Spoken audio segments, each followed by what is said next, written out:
Después de este momento de adoración tan bello que tuvimos, vamos a hacer la lectura de la palabra, que la encontramos en el segundo libro de Samuel, capítulo 6, versículos del 1 al 13.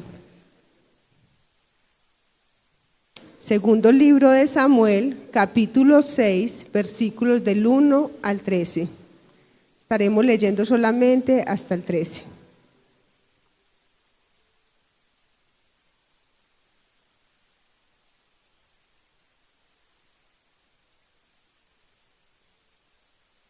Una vez más, David reunió los 30 batallones de soldados escogidos de Israel, y con él todo su ejército partió hacia Bala de Judá para trasladar allí el arca de Dios, sobre la que se invoca su nombre, el nombre del Señor Todopoderoso que reina entre los querubines. Colocaron el arca de Dios en una carreta nueva y se la llevaron de la casa de Abinadab, que estaba situada en una colina. Usa y Ahío, hijos de Abinadab, guiaban la carreta nueva, que llevaba el arca de Dios. Ahío iba delante del arca, mientras David y todo el pueblo de Israel danzaban ante el Señor con gran entusiasmo y cantaban al son de arpas, liras, panderetes, citros y cimbalos. Al llegar a la parcela de Nacón, los bueyes tropezaron, pero Usa extendió las manos, sostuvo el arca de Dios. Con todo, la ira del Señor se encendió contra Usa por su atrevimiento y lo hirió de muerte, ahí mismo, de modo que Usa cayó fulminado junto al arca. David se enojó porque el Señor había matado a Usa, así que llamó a aquel lugar Pérez Usa, nombre que se conserva hasta el día de hoy. Aquel día David se sintió temeroso del Señor y exclamó: «Es mejor que no me lleve el arca del Señor». Y como ya no quería llevarse el arca del Señor a la ciudad de David, ordenó que la trasladaran a la casa de Obed-Edom, oriundo de Gad. Y fue así como el arca del Señor permaneció 3 meses en la casa de Obed-Edom de Gad, y el Señor lo bendijo a él y a toda su familia. En cuanto le contaron al rey David que por causa del arca del Señor había bendecido a la familia de Obed-Edom y toda su hacienda, David fue a la casa de Obed-Edom y en medio de gran algarabía trasladó el arca de Dios a la ciudad de David. Apenas había avanzado 6 pasos los que llevaban en el arca, cuando David sacrificó un toro y un ternero engordado. Ahora les invito para que meditemos en esta palabra. Vamos a cerrar nuestros ojos y pensemos unos segundos cómo nos habla Dios a través de su palabra.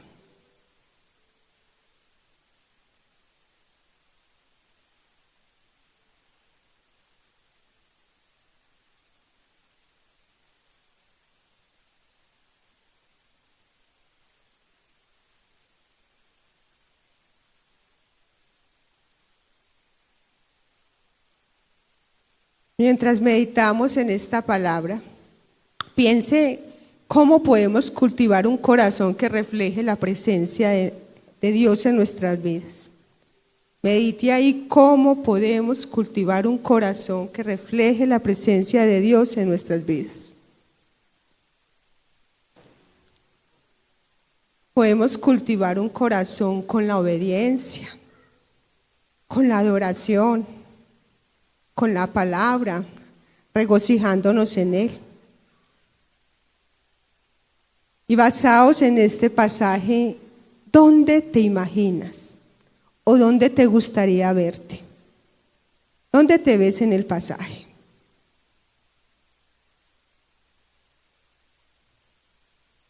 Yo me vi en Usa. A veces cuando queremos hacer las cosas a nuestra manera, cuando no esperamos en la voluntad de Dios, sino en nuestros propios propósitos y planes. Me gustaría verme en Obed, que fue obediente, diligente, y que fue bendecido también por obedecer y ser diligente con el arca de Dios. Oramos para responder. Señor, gracias por tu palabra en esta mañana. Gracias porque tu palabra nos alienta, nos anima, Señor, a perseverar en la obediencia, en la diligencia. Señor, también podemos entender que, al igual que Usa, no podemos hacer las cosas a nuestra manera. Tal vez él creía que era la manera correcta, Señor, de sostener el arca. Al igual que nosotros hacemos las cosas a nuestra manera, sin pensar en las consecuencias o sin esperar en tu voluntad. Señor, ayúdanos a permanecer en la obediencia, en la adoración y a llevar tu presencia a cualquier parte del mundo. Señor, que cuando nosotros estemos en el trabajo, en nuestros hogares o en cualquier parte, podamos ser imitadores de tu presencia. Podamos ser aquellas personas que lleven a glorificar tu nombre y a exaltarlo. Ayúdanos pues a mantenernos firmes, a obedecer tu palabra, a ser diligentes, Señor Jesús, a permanecer en tu presencia y poder llevar tu presencia a otras personas. Señor, porque podemos ir a muchos lugares, podemos tener muchos títulos, pero si no tenemos tu presencia, Señor, somos vasijas vacías, oh Dios. Ayúdanos a permanecer en ti y en tu palabra. Señor, oramos por el expositor de tu palabra. Oramos, Señor, para que lo uses, para que seas tú hablando a través de él. Gracias por esa palabra que ya él ha preparado. Gracias, Señor, porque tú, Señor, has puesto esta palabra en su mente. Bendícelo, Dios de los cielos, y que tu Espíritu Santo lo asista en esta mañana. En Cristo Jesús, amén. Esta mañana el expositor de la palabra la exposición de la palabra está a cargo de Wilmar Londoño, titulada El transportador, llevando la presencia de Dios.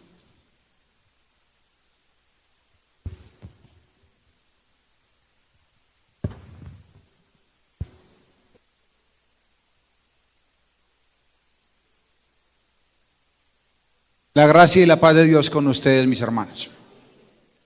¿Alguna vez has tenido que portar contigo algo de gran valor? Por ejemplo, altas sumas de dinero. Se sabe de muchas personas que han sacado altas sumas de dinero, han realizado transacciones de altas sumas de dinero. Y al hacerlo sin la debida protección, son parte del llamado fleteo. Muchas veces les atracan, les roban sus pertenencias y hasta algunos han muerto queriendo recuperar aquello que les fue hurtado. En los bancos existen protocolos de seguridad a la hora de que desees portar, llevar, sacar tu dinero a algún lugar, a algún sitio. Y si no lo haces así, tú estás asumiendo el riesgo. En la narrativa que nos presenta la palabra de Dios en esta mañana, nos habla de un objeto de alto valor, un objeto de los más valiosos a través de la historia de la humanidad, no solo por el material en el cual estaba hecho, que estaba recubierto de oro, no solo por su forma de talla a mano de una manera artesanal, no solo por su historia, sino porque representaba, por lo que simbolizaba, y no era nada más y nada menos que la mismísima presencia de Dios, la autoridad de Dios, la gloria de Dios y el poder de Dios. Este objeto en la Biblia es llamado el arca del pacto, el arca de la alianza. Vamos a ver cómo David deseaba transportar, llevar este objeto de gran valor a la ciudad de David, a la ciudad de Jerusalén. Pido a Dios que a medida que escuchemos este mensaje, esta narrativa, podamos considerar con temor, con reverencia, con respeto y admiración las verdades y principios que de esta se desprenden. Comencemos. Primera escena: el arca de Dios, la presencia de Dios. El arca del pacto, mis hermanos, era una caja de madera, un cofre con características bastante especiales. Dios le dio la orden específica a Moisés que pudieran construir ese arca allí en medio del desierto. El arca tenía unas proporciones, ¿qué le digo yo? Más o menos como este piano, alrededor de 1,10 m por 70 por 70, algo así. Tenía unas varas que lo atravesaban para que los levitas pudieran llevarlo sobre sus hombros. Estaba hecho de material de acacia, madera de acacia recubierta en oro, con una tapa encima llamado propiciatorio, que habían 2 querubines tallados, también todo esto recubierto de oro, y adentro estaba la palabra de Dios, la vara que reverdeció y un poquito de maná. Esto, como les había dicho, representaba la presencia de Dios. Y Dios le había dicho a Moisés: hazlo, que yo me reuniré allí contigo en medio de los 2 querubines que están sobre el arca del pacto. Desde la parte superior del propiciatorio te daré las instrucciones que habrás de comunicarles a los israelitas. Eso está en Éxodo 25. Hermanos, así es que la presencia de Dios estaba reposando en esta arca. Para ministrar, para estar allí, en medio o delante de esa arca, no podía ser cualquiera. Eran los sacerdotes, unos únicos sacerdotes de la familia, de la tribu de Leví, de la familia de Aarón. Y para transportar ese arca, los sacerdotes, que eran los únicos que la podían tocar, tenían que cubrirla bien cubierta, embalarla bien, para que después una única tribu, que era la tribu de Leví, y una única familia pudiera levantar ese arca y transportarla. Una única sola manera de llevar el arca. Mis hermanos, el arca viene por el desierto con el pueblo de Israel, les protege de noche, les da calor, y de día les da cobijo, les da sombra. Pasan entonces a la tierra prometida. El arca pasa el Jordán, los israelitas pasan con el arca. Luego vemos al arca en medio de la conquista del pueblo de Israel sobre Canaán, de la tierra prometida. El arca viene en todas esas conquistas y la van llevando y la establecen en una ciudad llamada Siloé.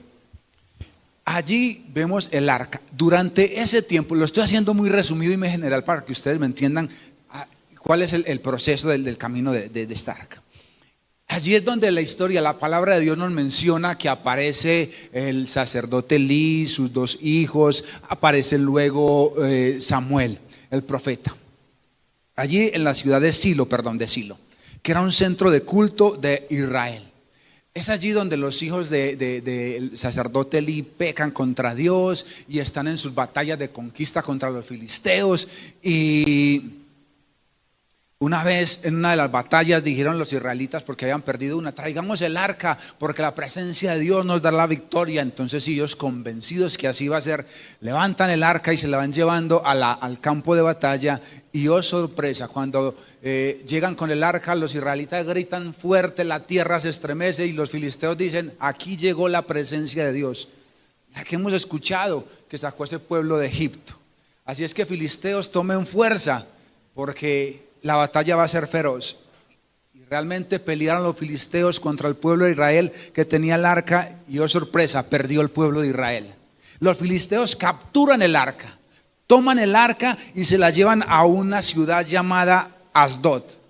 Allí en Asdod la llevan como botín de guerra y la colocan en el templo de su dios Dagón. Dagón era representado en un cuerpo de hombre con una cola de pez, algo así como un sireno, y la ponen allí. Y dice que esa noche este ídolo, este dios, al otro día se ve postrado delante del arca, y al otro día ya estaba, que lo levantaron, y al otro día ya estaba destruido, la cabeza mocha y las manos mochas.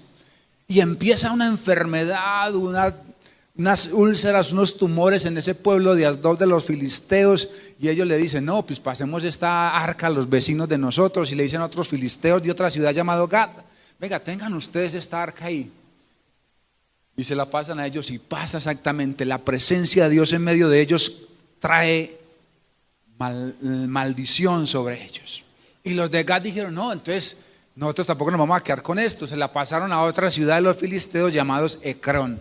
Y en Ecrón, cuando vieron la situación, que era la misma historia, entonces consultaron a los adivinos, a los magos, a los hechiceros de ellos, y dijeron, ¿qué vamos a hacer con esta presencia, con el arca de Dios de los israelitas entre nosotros, porque va a acabar con nosotros? Y ellos les dijeron, hagan una cosa muy sencilla, construyan una carreta nueva, y sobre esa carreta van a colocar el arca, y van a hacer unos tumores que le han salido, así de la forma de los que le han salido de ustedes a enfermedades, y unos ratones, porque también llegó plaga de ratones a los filisteos. Y la ponen ahí en el arca y colocan 2 vacas que lleven esa arca, pero 2 vacas que hayan recién parido y unos terneritos. Entonces las vacas normalmente van a tirar por donde están los terneritos, pero si el arca pega el camino a Israel, entonces sabrán que lo que les ha venido de parte de Dios. Pero si pegan por donde están las vacas, entonces no se preocupen, que no es por ahí la cosa. Así lo hicieron, y las vacas apenas vieron los terneritos, entonces ya ahí mismo siguieron rumbo a Israel, y los filisteos siguieron el arca hasta que llegó a una ciudad israelita llamada Bet-Semes. ¿Están entendiendo la historia? No, está siendo larga, voy a adelantar esto. En esta ciudad se alegraron mucho porque llegó el arca. Ay, los filisteos nos devolvieron el arca, qué belleza, qué bendición. Pero esta gente no consideró lo que les había acabado de llegar a su ciudad, que era la misma presencia de Dios. Y se pusieron de curiosos, tocaron, abrieron el arca, y adivinen qué pasó. Dios los castiga y mueren más de 50,000, 70 israelitas mueren por el atrevimiento de haber tocado y levantado la tapa del propiciatorio del arca. Y ellos se entristecen mucho, y entonces dicen, no, aquí no puede estar tampoco. Y la mandan a una ciudad que se llama Kiarit Jearim. No me pidan que repita eso.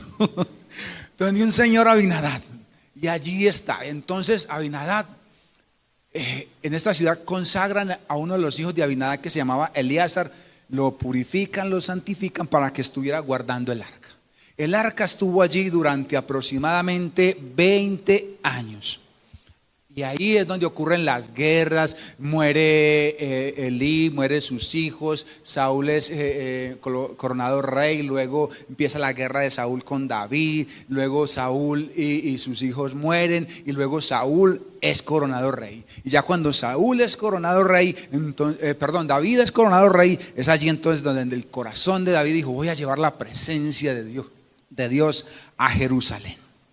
Mis hermanos, esta primera escena es para darles un contexto acerca del arca, de lo que significaba esta arca en medio del pueblo.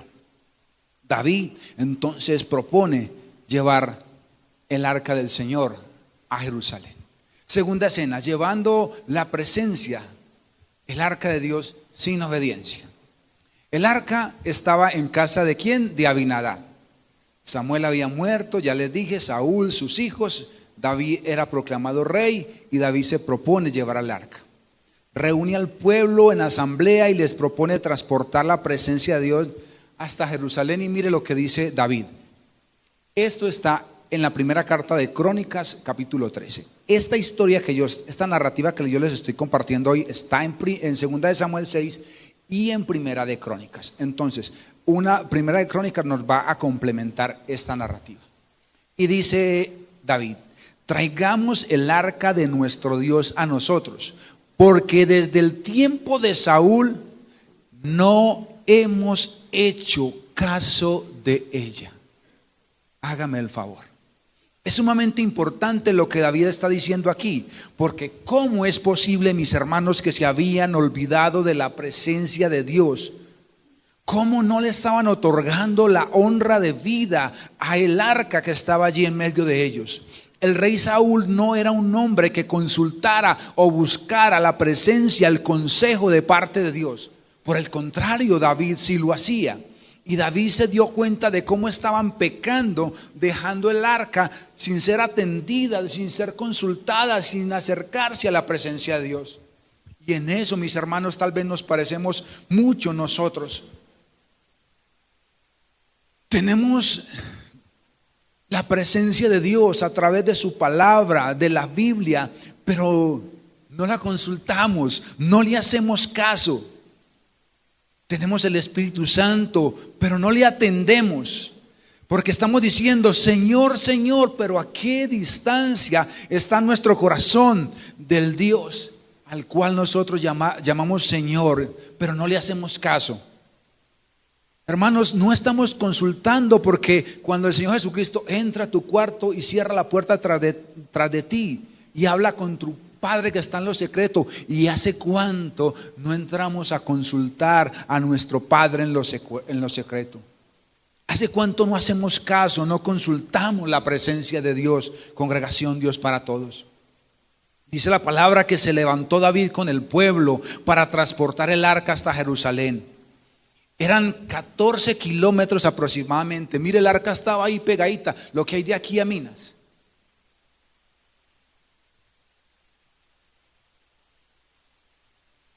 No estaba lejos a pie. Más bien pienso yo que estaba muy lejos de sus corazones. Muchas veces la presencia de Dios está en medio de la iglesia, pero los corazones de muchos están lejos de la presencia de Dios. Y cuando la palabra menciona el arca allí, dice en el versículo número 2 del capítulo 6: y se levantó David y partió de Balaad de Judá con todo el pueblo que tenía consigo para hacer pasar de allí el arca de Dios, sobre la cual era invocado el nombre de Jehová de los ejércitos, que mora entre querubines. Hacen alusión a lo que significaba, al peso que tenía la presencia de Dios en medio del arca. No era cualquier cosa que estaban transportando. No es algo que se pueda olvidar o estar tratando a la ligera. Ellos conocían bien la historia, porque hacía poquitico había pasado, de aquellos que habían sido muertos porque no respetaron la presencia de Dios en el arca.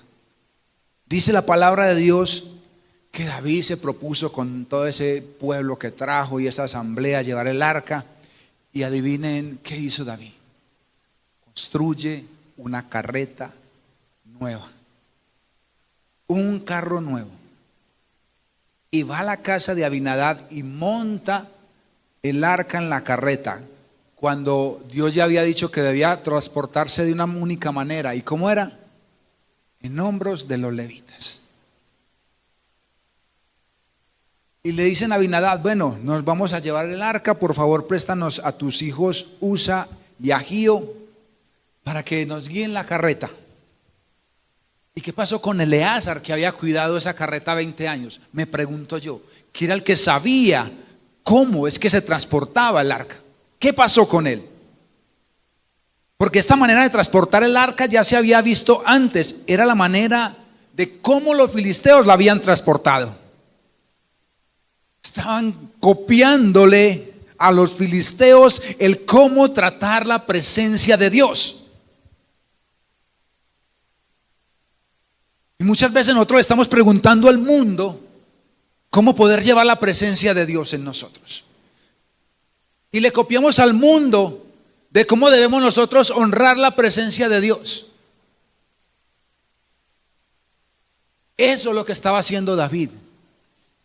Y escuchen, no era cualquier cosa. David lo había preparado con todos los juguetes. Había toda clase de instrumentos musicales, danza, había tambores, trompetas, regocijo. Era todo un gran acontecimiento. Montan el arca en esa carreta guiada por los bueyes y cantaban, y arrancó la música y arrancó el jolgorio y el júbilo, y todo el mundo gritaba porque la presencia de Dios iba delante a la ciudad de Jerusalén. Pero iba guiada, alada por 2 bueyes. Y cuando pasaron por la era de Nacón, que significa lugar donde se trilla, donde se separa el trigo de la paja. Interesante. Allí empiezan a tropezar los bueyes, porque los bueyes son torpes y son animales. Y entonces el arca como que se tambalea, y Usa, que iba a un lado, extiende sus manos para que el arca no cayera. Y dice la palabra de Dios que se enciende el furor de Jehová y allí cae Usa muerto. Y cuando ven que cae Usa muerto, entonces la fiesta se acaba. Se apaga la música, no más tambores, no más alabanza, no más júbilo. David voltea a mirar y ve a Usa tirado en el piso muerto. Y se da cuenta de que algo habían hecho muy mal. Dice la palabra de Dios que Dios castigó a Usa, que se encendió la ira de Dios contra este hombre y lo hirió de muerte por esa temeridad, es decir, por esa irreverencia, por ese atrevimiento. David se entristece, se acaba la celebración. Es que nuestras manos no están hechas para tocar la presencia de la gloria de Dios. No le correspondía a él tocar eso. Y es que aunque mis hermanos a veces en medio de la congregación, en medio de nuestras celebraciones, aunque todo parece estar bien, todo está mal. Ahí todo parecía estar bien, pero todo iba mal. Aunque todo parecía darle honor y gloria a Dios, todo desagradaba a Dios. Algo le era muy desagradable y mucho.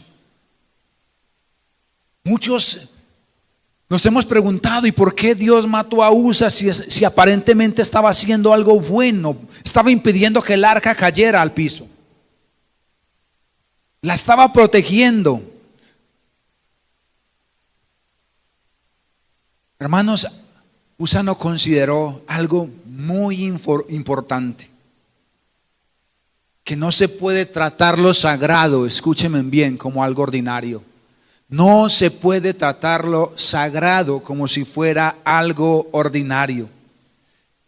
Es decir, por ejemplo, cada vez que nosotros los predicadores nos paramos aquí a predicar, cada vez que los músicos y los cantores se paran aquí a hacer música para el Señor, cada vez que tú vienes a la congregación y te sientas allí, no puedes tratar lo santo y lo sagrado como si fuera algo ordinario.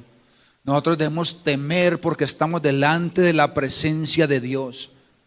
Mis hermanos, no se nos olvide que cada vez que nos reunimos aquí, que predicamos aquí, que cantamos allí, que tocamos allí, Dios sigue siendo igual de santo. La santidad de Dios no mengua, es igual de santo, santo, santo. Y es que parece sencillo llevar la presencia de Dios, parece sencillo pararse aquí a predicar, cantar o tocar o venir a sentarse allí, pero no lo es. No nos engañemos, mis hermanos, que no lo es. La presencia de Dios es temible. No es un culto más. La presencia de Dios se lleva a la manera de Dios, no a la manera pagana y filistea, por más moderna que sea, por más moderna que parezca. Que podemos llevar la presencia de Dios, que podemos inventar, que podemos hacer algo nuevo para honrar a Dios. Estamos equivocados, porque la manera de llevar la presencia de Dios es a la manera de Dios, no a la nuestra. Porque es que hoy nos inventamos cosas. Ay, es que hay una iglesia donde usted puede ir en patines. ¡Qué belleza! Iglesias modernas de fiesta, iglesias muy cool, donde hay espuma, donde hay música. Ah, es que eso sí es una belleza. Ay, así se siente la presencia de Dios. Dios es un Dios santo y es un asunto muy serio venir a la presencia de Dios, porque Dios es fuego consumidor. Nos complicamos la vida inventando nuevas formas, nuevas maneras. Dios desea bendecirnos, pero no a expensas de su santidad. Usa se le olvidó que los de Betsemes murieron por ofender a Dios, que los hijos del sacerdote Elí murieron por deshonrar a Dios, que Nabot y Abiú murieron por ofrecer fuego extraño a Dios, que Saúl fue desechado por apresurarse con lo sagrado y murió. Mira lo que dice la palabra frente a lo de Saúl. Así murió Saúl por su rebelión con la que prevalicó contra Jehová, contra la palabra de Jehová, la cual no guardó, y porque consultó a una adivina. Es temible la palabra, la presencia de Dios. No se les olvide delante de quién estamos. Cuando se encendió el furor del Señor, y cuando se enciende el furor, la ira del Señor, ¿quién escapará?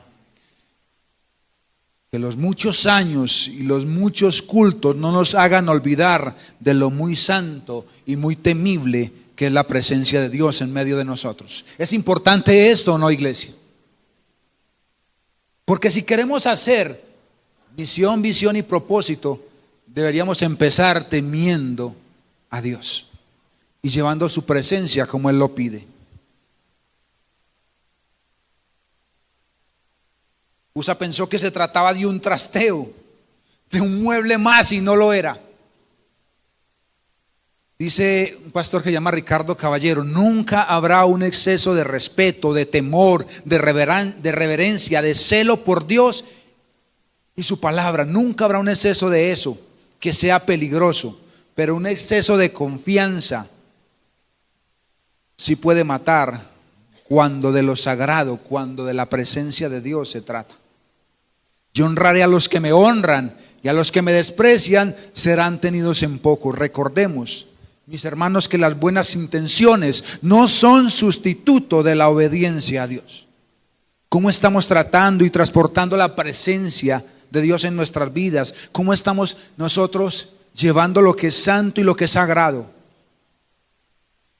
¿Será que lo estamos llevando sobre nuestras carretas de modernidad, tiradas por nuestros fuertes y necios pensamientos de a mí me parece, o es que es mejor así?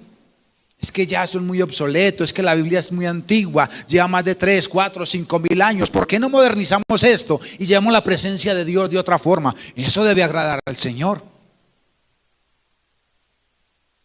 Como creyentes en Cristo deberíamos comprender, si de alguna manera, de sentir la responsabilidad, el peso de su presencia en nuestras vidas, y estar conscientes de que su iglesia es la que porta su imagen, su presencia.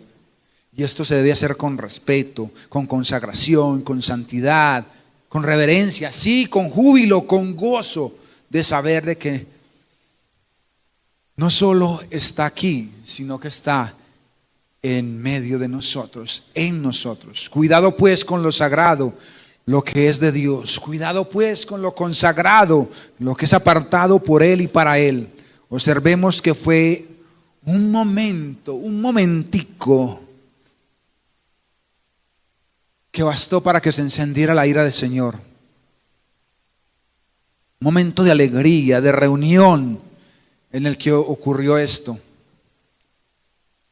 Recordemos por qué estamos aquí y a quién honramos aquí. Mis hermanos, lo fuerte, lo delicado, lo que desagrada más a Dios, no pasa en los bailes mundanos, no pasan los 3 conciertos de Bad Bunny allá en el estadio. Ay, es que a Dios le desagrada eso y Dios se va a encender en ira por esos 3 conciertos. Mis hermanos, lo fuerte y lo delicado pasa aquí en medio de la congregación del Señor. Aquí, en los que dicen llevar su presencia. Aquí, en los que decimos Señor, Señor, aquí es donde la ira del Señor se enciende. Si no llevamos con reverencia y con respeto la presencia de Dios, es aquí. Cuando la desobediencia reina, la muerte acecha. Tercera escena, las bendiciones de llevar la presencia de Dios obedientemente. Luego de la muerte de este hombre Usa, que acaba la celebración y se detiene el transporte, el transportador dice no más, hasta aquí. Luego que David vio cómo se encendió la ira del Señor, sintió 2 cosas, dice la palabra: tristeza y temor. Y me pregunto, sientes eso al saber que has jugado con la presencia de Dios, que has deshonrado la presencia del Señor? Sentimos eso cuando nos damos cuenta de que hay algo que no le agrada al Señor y que nuestros proyectos para el Señor se derrumban. Sentimos tristeza y sentimos temor. Cuando nos damos cuenta que hemos tratado lo sagrado como si fuera algo barato. Y pasa todo esto, y toda esta situación hizo que David se replanteara lo que estaba haciendo, y temeroso exclamó: es mejor que no me lleve el arca del Señor. En otra versión dice: ¿cómo ha de venir a mí el arca de Jehová?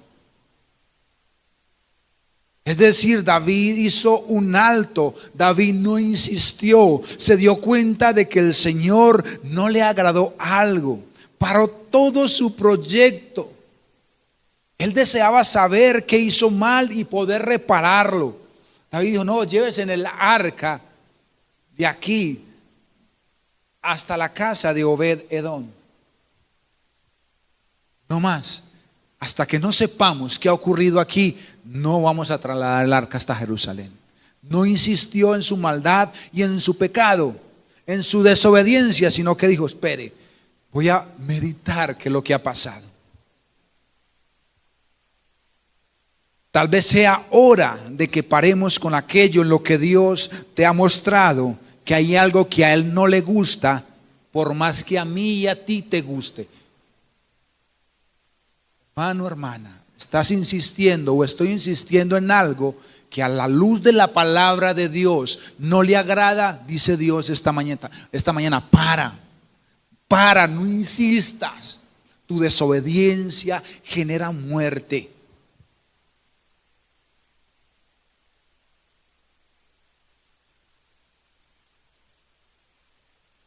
Tal vez David recordó lo que Moisés alguna vez dijo: Señor, si tu presencia no va conmigo, entonces no me saques de aquí. Dios nos está hablando y diciendo: para con tu temeridad, con tu atrevimiento, para con tu irreverencia.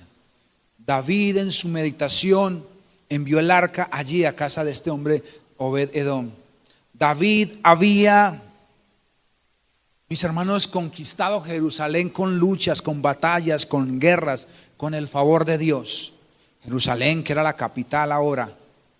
Pero David sabía que a esa Jerusalén le faltaba algo, y no se trataba de infraestructura o de calles mejores o un estadio más grande. Él sabía que se trataba de la presencia de Dios en medio de esa ciudad, y ese era el proyecto del corazón de David, pero que algo no había funcionado.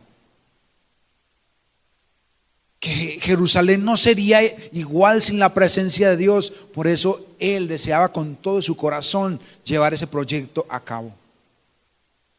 Y lo llevan a casa de Obed-Edom, y estuvo allí 3 meses. Y cuando estuvo allí la presencia de Dios en esa casa, dice que el Señor prosperó a ese hombre en todo. En todo, y en todo es en todo. Me imagino yo que en sus negocios, en sus finanzas, en su familia, con la salud, con sus terrenos, en fin, dice que en todo. Y entonces David le contaron: David, ¿cómo te parece que el arca prosperó en todo a Obed-Edom? Y entonces a David como que se le alumbra el bombillo, dice: claro, obediencia. Y les voy a decir por qué estoy diciendo esto, allí la palabra lo dice más adelante. David sabía ahora qué tenía que hacer. Llamó a los jefes de los levitas y los sacerdotes y le dijo, esto está en Primera de Crónicas 15, 12 al 14: como ustedes son los jefes de la familia, de las familias patriarcales de los levitas, purifíquense en ustedes y purifiquen a sus familias, sus parientes, para que puedan traer el arca del Señor, Dios de Israel, al lugar que he dispuesto para ella. La primera vez ustedes no la transportaron, ni nosotros consultamos al Señor nuestro Dios, como está establecido. Por eso se enfureció Él contra nosotros. Mis hermanos, ahí está. No necesitamos inventarnos nada. La presencia de Dios, David dice cómo se trae a nuestras vidas, a nuestra congregación. Primero haciéndole un llamado a los patriarcas, es decir, a los padres, a los hombres, a purificarse y a que purifiquen sus familias. ¿Me escucharon, hombres? No me escucharon. La palabra de Dios está llamándonos, hombres, a que nos purifiquemos nosotros y purifiquemos nuestra familia si queremos traer la presencia de Dios a nosotros y a nuestras familias. ¿Me escucharon, hombres?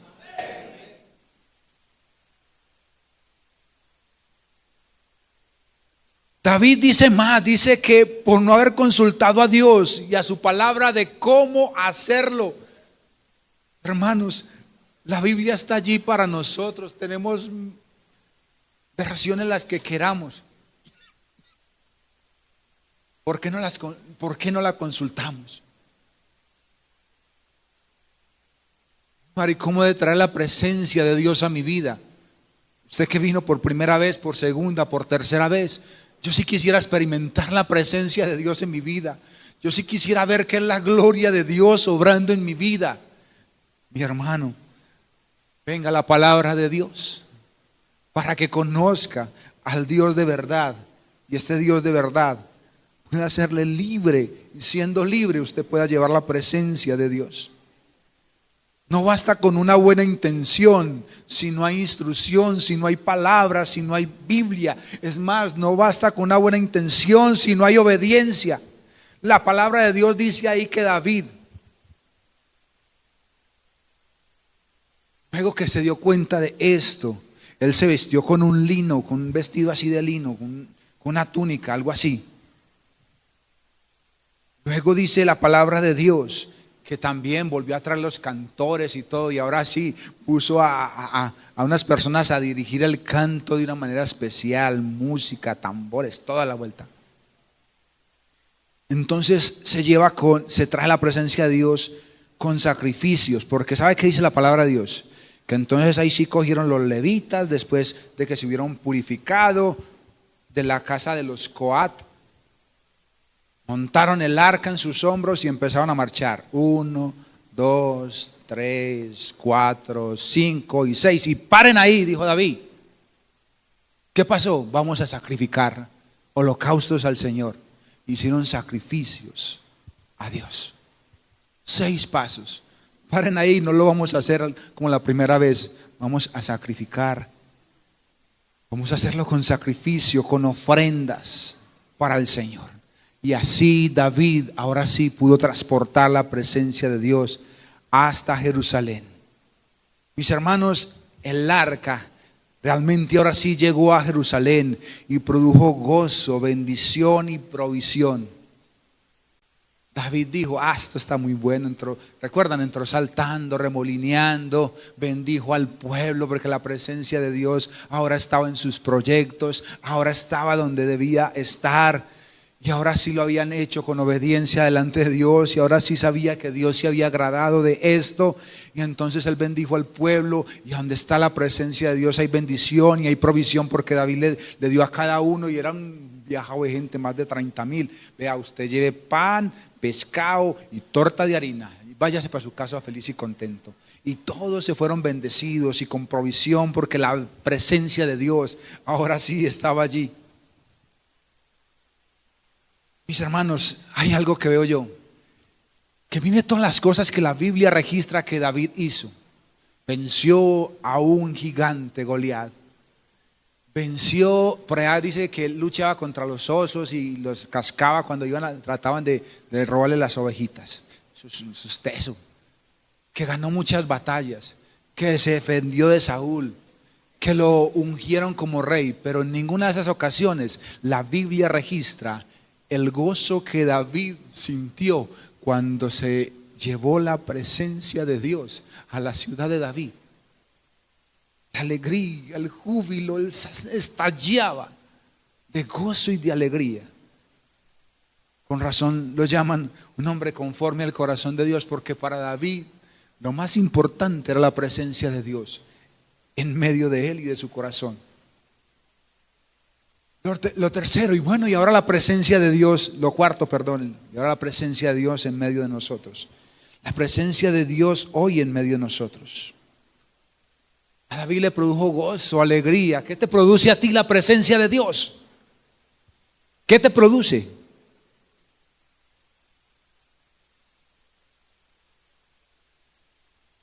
Entonces mire todo el camino del arca, del desierto que la fabricaron hasta Jerusalén. Llega a Jerusalén y se nos pierde del mapa. Se pierde el arca del mapa. La verdad no sé si fue a las incursiones de los babilonios con el éxodo. No sé cuándo se pierde el arca, ese dato sí no lo tengo. Pero se pierde el arca. Y muchos años después, la presencia de Dios vuelve a aparecer, escúcheme. Pero ya no era un arca cubierta de oro, no era esta arca que estaba escondida y apareció, no. Ya no era esa arca, ya no era algo que simbolizaba la presencia del Señor. Fue la mismísima presencia de Dios, hecha carne, que estaba entrando a Jerusalén montado en un pollino. Ya no era el arca cargada por los levitas. Era la mismísima presencia de Dios hecho carne, montado en un pollino, mientras todos gritaban: Hosana al Hijo de David, bendito el que viene en el nombre del Señor. Es decir, está la presencia de Dios que está de nuevo entrando a Jerusalén, luego que se había perdido la presencia de Dios en Jerusalén. La mismísima presencia de Dios estaba entrando a Jerusalén, evocando aquel acontecimiento del arca con David. Y vimos la gloria de Dios, gloria como la de unigénito, dice la palabra. Allí estaba. No solo transportaba la presencia y la gloria de Dios, era la gloria y la presencia de Dios mismo allí.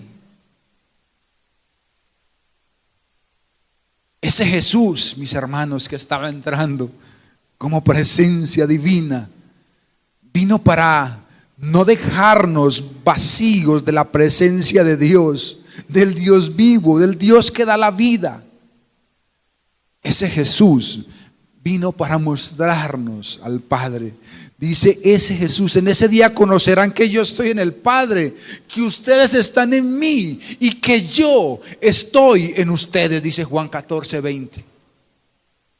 Esa presencia de Dios entrando en Jerusalén simboliza, y lo hizo para que volviésemos a portar la presencia, la imagen, la gloria de Dios, para que el hombre volviese a portar esa gloria y esa imagen.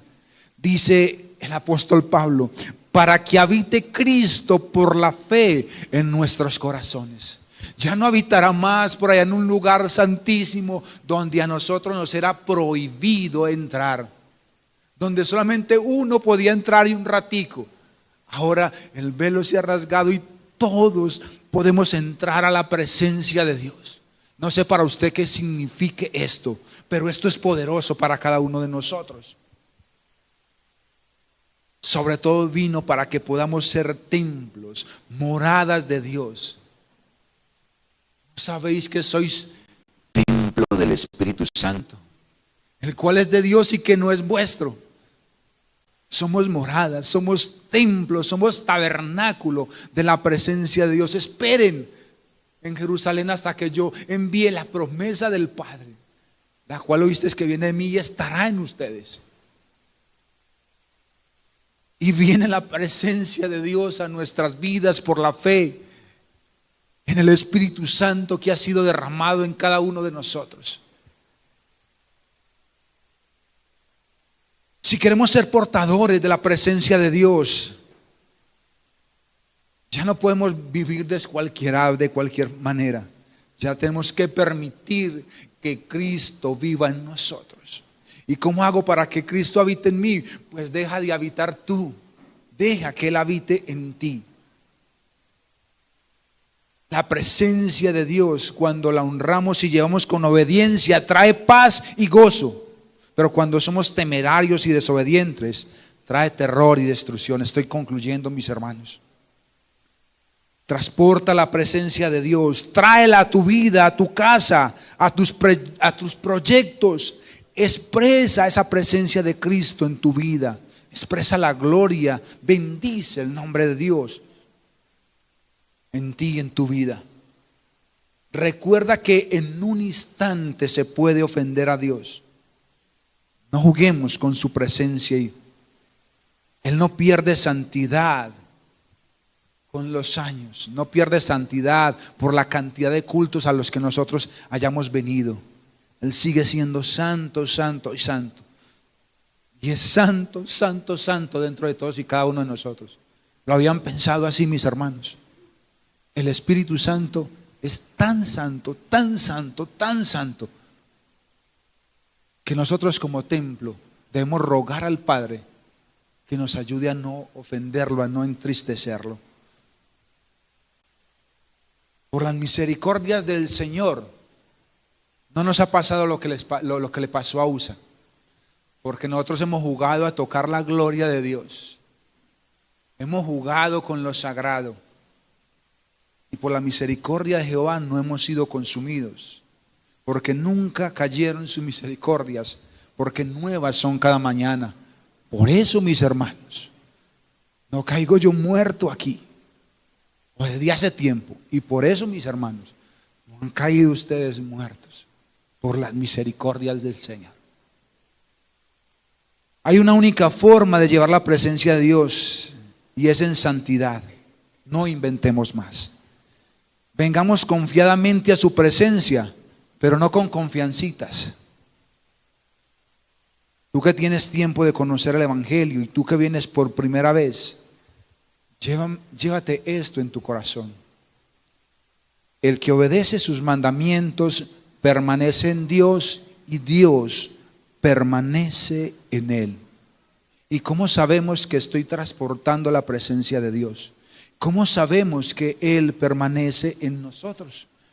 Por el Espíritu Santo que nos ha dado. Oremos.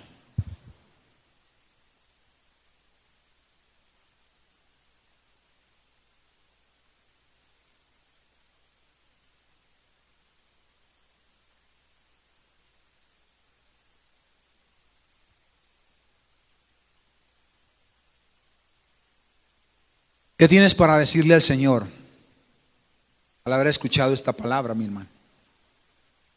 ¿Hay algo para decirle al Señor? Pues habla con Dios. Tal vez tú seas como yo y tienes que decirle: Señor, perdóname por mi reverencia, perdóname por mi temeridad, por mi necedad, por mi locura, perdóname por mi pecado. Perdóname, Señor, por tantas veces haber tratado lo santo, lo sagrado como si fuera algo barato. Perdóname, Señor, por ignorar muchas veces a conciencia que la presencia de tu Espíritu habita en mí, que soy responsable delante de ti, delante de mis hermanos, por hacer las cosas a tu manera, que no hay presencia sin la instrucción de tu palabra. Perdóname, Dios, porque si no podemos ser, Dios mío, obedientes, respetando tu presencia en esta casa, ¿cómo lo seremos afuera, Dios? Perdona todas las veces que nos hemos parado aquí, Señor, de pronto sin resolver pecados, sin pedir perdón. Perdona por los que se han parado aquí a ministrar, a cantar, a tocar, Señor, sin haber perdonado, sin haber considerado que tú eres un Dios santo, tal vez con sus corazones llenos de hastío. Perdona, Señor. Y te suplico que no tratemos lo santo como algo ordinario, Señor. Te pido, Señor, que tu presencia vaya con nosotros y nos dé descanso. Si tu presencia no va a ir con nosotros, Señor, si no hemos podido entender eso, ¿para qué salir a la calle, Señor? ¿Para qué las instrucciones que nos dan aquí? ¿Para qué los cultos? Si no tenemos de honrar, Señor, si todo lo que hemos escuchado de tu palabra no lo hemos de respetar, Señor, ¿para qué entonces, Señor, seguir fingiendo? ¿Para qué entonces ser, como tú le dijiste a los fariseos, sepulcros abiertos? Señor, por favor, ayúdanos, porque esto es demasiado para nosotros y en nuestra fuerza no podemos hacerlo. Necesitamos de tu Espíritu para llevarte a ti.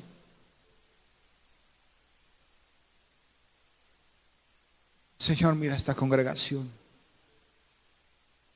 Mira el pecado oculto que reina en muchos.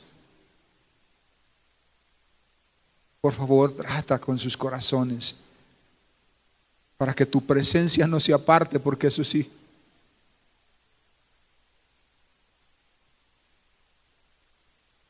¿para qué la vida sin tu presencia, Dios? ¿Para qué me voy para otra congregación si tu presencia no está en mi corazón? ¿Para qué vivo si tú no vives en mí? ¿Para qué, Señor? No tiene sentido. Por favor, Dios, tu presencia en estas vasijas de barro nos es necesaria, Dios. Gracias por haber visto lo vil, lo menospreciado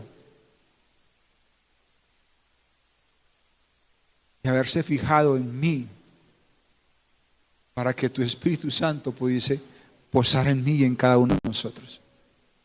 Gracias, Dios. Gracias por la presencia de Jesús entrando poderoso en nuestras vidas. Gracias porque ya no necesitamos ir a un arca, porque ahora podemos entrar confiadamente a tu presencia. En el nombre de Jesús. Amén.